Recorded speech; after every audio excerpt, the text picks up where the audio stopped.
നേർവീഥി. Evangelist Kunjumon Thottappally ഇപ്പോൾ ദൈവവചനം പങ്കുവയ്ക്കുന്നു. ശ്രദ്ധിച്ചാലും.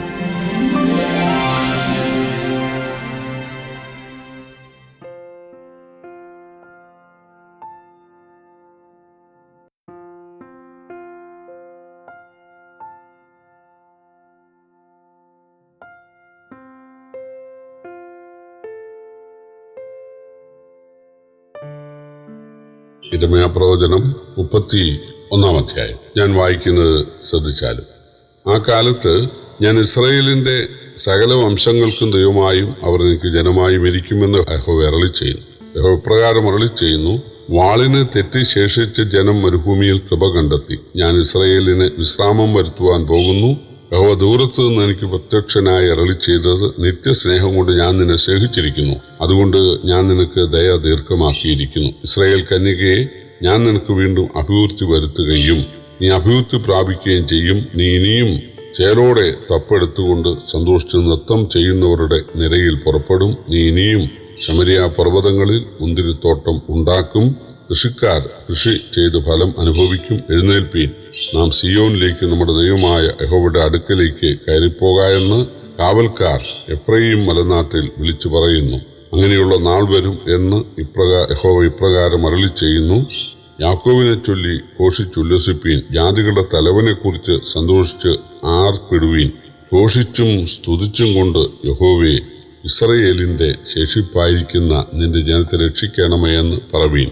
ഞാൻ അവരെ വടക്ക് ദേശത്തു നിന്ന് വരുത്തുകയും ഭൂമിയുടെ അറ്റങ്ങളിൽ നിന്ന് അവരോടുകൂടെ കുരുടനെയും മുടന്തനെയും ഗർഭിണിയെയും നോവുകിട്ടിയവനെയും എല്ലാം ശേഖരിക്കുകയും ചെയ്യും. അങ്ങനെ വലിയൊരു സംഘം ഇവിടേക്ക് മടങ്ങി വരും. അവർ കരഞ്ഞുകൊണ്ട് വരും. യാചിക്കുന്നവരായി ഞാൻ അവരെ കൊണ്ടുവരും. അവർ ഇടറിപ്പോകാത്ത നിരപ്പുള്ള വഴിയിൽ ഞാൻ അവരെ നീർത്തോടുകൾക്കരികെ നടത്തും.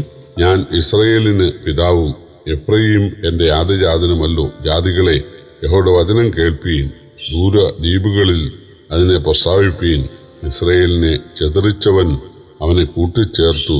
ഒരിടയൻ തൻ്റെ കൂട്ടത്തെ കാക്കുന്നത് പോലെ അവനെ കാക്കും എന്ന് പറവീൻ. യഹോവ യാക്കോബിനെ വീണ്ടെടുത്ത് അവനേക്കാൾ ബലവാനായവന്റെ കയ്യിൽ നിന്ന് അവനെ രക്ഷിച്ചിരിക്കുന്നു.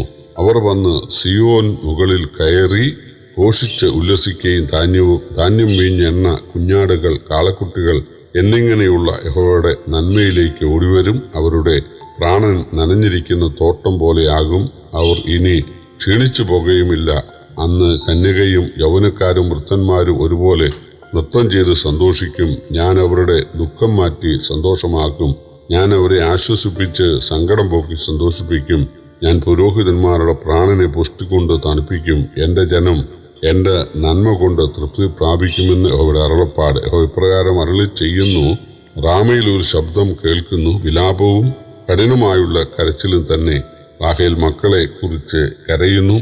അവർ ഇല്ലായ്കയാൽ അവരെ ചൊല്ലി ആശ്വാസം കൈക്കൊള്ളുവാൻ അവൾക്ക് മനസ്സില്ല. യഹോവ ഇപ്രകാരം അരുളി ചെയ്യുന്നു: കരയാതെ നിന്റെ ശബ്ദവും കണ്ണുനീർ വാർക്കാതെ നിന്റെ കണ്ണും അടക്കിക്കൊള്ളുക. നിന്റെ പ്രവൃത്തിക്ക് പ്രതിഫലമുണ്ടാകും. അവർ ശത്രുവിന്റെ ദേശത്തു നിന്ന് മടങ്ങിവരുമെന്ന് യഹോവയുടെ അരുളപ്പാട്. നിന്റെ ഭാവിയെക്കുറിച്ച് പ്രത്യാശ ഉണ്ട്. നിന്റെ മക്കൾ തങ്ങളുടെ ദേശത്തേക്ക് മടങ്ങിവരും എന്ന് യഹോവയുടെ അരുളപ്പാട്. നീ എന്നെ ശിക്ഷിച്ചു, മരുക്കമില്ലാത്ത കാളക്കുട്ടിയെപ്പോലെ ഞാൻ ശിക്ഷ പ്രാപിച്ചിരിക്കുന്നു. ഞാൻ മടങ്ങി വരേണ്ടതിന് എന്നെ മടക്കി വരുത്തേണമേ. നീ എൻ്റെ ദൈവമായ യഹോവയല്ലോ. ഞാൻ തെറ്റിപ്പോയ ശേഷം അനുദപിച്ചും ഉപദേശം ലഭിച്ച ശേഷം തുടമേൽ അടിച്ച് നാണിച്ചും ലജ്ജിച്ചും ഇരിക്കുന്നു. എൻ്റെ യൗവനത്തിലെ നിന്നയല്ലോ ഞാൻ വഹിക്കുന്നത് എന്നിങ്ങനെ എഫ്രയീം വിലപിക്കുന്നത് ഞാൻ നല്ലവണ്ണം കേട്ടിരിക്കുന്നു. എഫ്രയീം എൻ്റെ വാത്സല്യപുത്രനോ ഓമനക്കുട്ടിയോ. ഞാൻ അവന് വിരോധമായി സംസാരിക്കുമ്പോഴൊക്കെയും അവനെക്കുറിച്ച് എൻ്റെ മനസ്സിൽ സ്ഥായി തോന്നുന്നു. അതുകൊണ്ട് എൻ്റെ ഉള്ളം അവനെ ചൊല്ലി ഉരുകുന്നു. ഞാൻ അവനോട് കരുണ കാണിക്കും എന്ന് യഹോവയുടെ അരുളപ്പാട്. വളരെ പ്രധാനപ്പെട്ട ചില വാക്യങ്ങൾ ഇതിലുണ്ട്. 19-ാം വാക്യം: ഞാൻ തെറ്റിപ്പോയ ശേഷം അനുദപിച്ചു ഉപദേശം ലഭിച്ച ശേഷം തുടമേൽ അടിച്ച് നാണിച്ചും ലജ്ജിച്ചും ഇരിക്കുന്നു. എൻ്റെ യൗവനത്തിലെ നിന്നയല്ലോ ഞാൻ വഹിക്കുന്നത് എന്നിങ്ങനെ എഫ്രയീം വിലപിക്കുന്നത് ഞാൻ നല്ലവണ്ണം കേട്ടിരിക്കുന്നു. 20-ാം വാക്യം: എഫ്രൈം എൻ്റെ വാത്സല്യപുത്രനോ ഓമനക്കുട്ടിയോ, ഞാൻ അവന് വിരോധമായി സംസാരിക്കുമ്പോഴൊക്കെ അവനെക്കുറിച്ച് എൻ്റെ മനസ്സിൽ സ്ഥായി തോന്നുന്നു. അതുകൊണ്ട് എൻ്റെ ഉള്ളവനെ ചൊല്ലി ഉരുകുന്നു. ഞാൻ അവനോട് കരുണ കാണിക്കുമെന്ന് യഹോവയുടെ അരുളപ്പാട്. 33 വാക്യം. എന്നാൽ ഈ കാലം കഴിഞ്ഞ ശേഷം ഞാൻ ഇസ്രായേൽ ഗൃഹത്തോട് ചെയ്യുവാനിരിക്കുന്ന നിയമം ഇതാകുന്നു. ഞാൻ എൻ്റെ ന്യായപ്രമാണം അവരുടെ ഉള്ളിലാക്കി അവരുടെ ഹൃദയങ്ങളിൽ എഴുതും. ഞാൻ അവർക്ക് ദൈവമായും അവർ എനിക്ക് ജനമായും ഇരിക്കും എന്ന് യഹോവയുടെ അരുളപ്പാട്. ഇനി അവരിലാരും തൻ്റെ കൂട്ടുകാരനെയും തൻ്റെ സഹോദരനെയും യഹോവയെ അറിയുക എന്ന് ഉപദേശിക്കുകയില്ല. അവർ ആബാലവൃത്തം എല്ലാവരും എന്നെ അറിയും. ഞാൻ അവരുടെ അകൃത്യം മോചിക്കും, അവരുടെ പാപം ഇനി ഓർക്കുകയുമില്ല എന്ന് യഹോവയുടെ അരുളപ്പാട്. യിരെമ്യാവ് 31 അധ്യായം അതിൻ്റെ 15 വാക്യം കൊണ്ട് പ്രസിദ്ധമാണ്. ബേത്ലഹേമിൻ്റെ പ്രാന്തങ്ങളിലെ 2 വയസ്സിന് താഴെയുള്ള ആൺകുട്ടികളെ യേശു ജനിച്ച ആ കാലത്ത് ഹെരോദ രാജാവ് കൊല്ലിച്ച സംഭവം വിവരിക്കുമ്പോൾ ഈ യിരെമ്യാവ് 31 15 വാക്യം നിവൃത്തിയായി എന്ന് മത്തായി എഴുതിയിരിക്കുന്നു. ഇസ്രായേൽ BC 772 അശൂരിലേക്കും യഹൂദ BC 586 ബാബേലിലേക്കും പ്രവാസികളായി പോകേണ്ടി വന്നു. യുവാക്കളായ മക്കളെ ശത്രുക്കൾ പിടിച്ചുകൊണ്ട് പോയപ്പോൾ മാതാക്കൾ അലമുറയിട്ട് കരഞ്ഞു.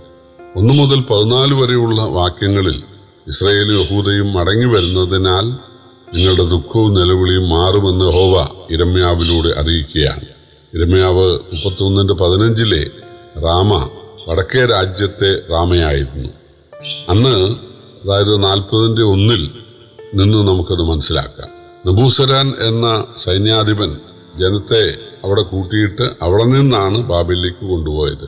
അവിടെ റാഹേൽ മക്കളെ ചൊല്ലി കരഞ്ഞു എന്നുള്ളത് റാഹേൽ മരിച്ചപ്പോൾ കരഞ്ഞതിനോട് സാമ്യപ്പെടുത്തുന്നതായി ചിന്തിക്കേണ്ടതില്ല.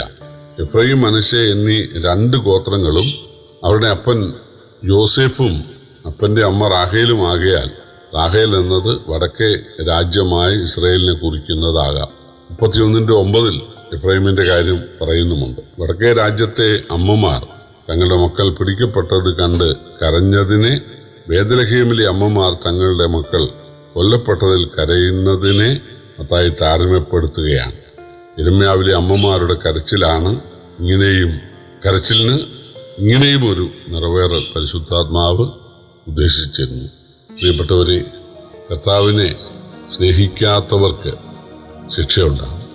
അവർക്ക് മാത്രമല്ല, അവരുടെ മക്കൾക്കും ഉണ്ടാകും. അതുകൊണ്ടാണ് യേശു കുരിശിൽ ചുമന്നുകൊണ്ട് പോയപ്പോൾ യെരൂശലേം പുത്രിമാരോട് പറഞ്ഞത്, നിങ്ങളെയും നിങ്ങളുടെ മക്കളെയും ചൊല്ലി കരവീൻ എന്ന്. കർത്താവിനെ രക്ഷകനായി സ്വീകരിച്ചിരിക്കുന്ന ആളുകൾക്ക് ഒരു വലിയ ഉത്തരവാദിത്വമുണ്ട്. വീട്ടിലുള്ളവരോട് സുവിശേഷം പറയണം. ഞാനും എൻ്റെ കുടുംബവുമോ ഞങ്ങൾ യഹോവയെ സേവിക്കും എന്ന് യോശുവയെ പോലെ പറയാൻ കഴിയണം. കാരാഗൃഹ പ്രമാണി കുടുംബമായിട്ടാണ് കർത്താവിനെ കൈക്കൊണ്ടത്. കൊർന്നല്യോസ് കുടുംബമായിട്ടാണ് കർത്താവിനെ കൈക്കൊണ്ടത്. മക്കളെ മാത്രമല്ല, മക്കളുടെ മക്കളെയും. 128 സങ്കീർത്തനത്തിൽ എൻ്റെ മക്കളുടെ മക്കളെയും നീ കാണും എന്നാണ്. പുറപ്പാട് പുസ്തകത്തിലും ആവർത്തനത്തിലും ഒക്കെ ദൈവം പറയുന്നത്, നീ എൻ്റെ വചനം നിൻ്റെ മക്കളോടും മക്കളുടെ മക്കളോടും പറയണം എന്നാണ്. മക്കൾ ദൈവകൃപയിൽ വരണം, മക്കളുടെ മക്കളും ദൈവകൃപയിൽ വരണം. അതിനുവേണ്ടി നമ്മൾ കർത്താവിനെ സേവിപ്പാൻ ഇടയായി തീരണം. അങ്ങനെയെങ്കിൽ അതിൻ്റെ നന്മ തീർച്ചയായിട്ടും മക്കൾക്കും മക്കളുടെ മക്കൾക്കും അനുഭവിക്കാനായിട്ട് ദൈവം ഇടയാക്കും. പക്ഷേ ഇസ്രായേലിൻ്റെ പാപനിമിത്തം അവരുടെ കൺമുമ്പിൽ തങ്ങളുടെ മക്കൾ പിടിച്ചുകൊണ്ട് പോകാൻ ദൈവം അനുവദിച്ചു. പക്ഷേ മാതാക്കൾ കരഞ്ഞു, ഒരു വിടുതലും ഉണ്ടായില്ല. അതാണ് ഈ 31 അധ്യായം. കർത്താവ് നമ്മെ സഹായിക്കട്ടെ. കർത്താവിൻ്റെ വിലയേറിയ നാമം വാഴ്ത്തപ്പെടുമാറാകട്ടെ.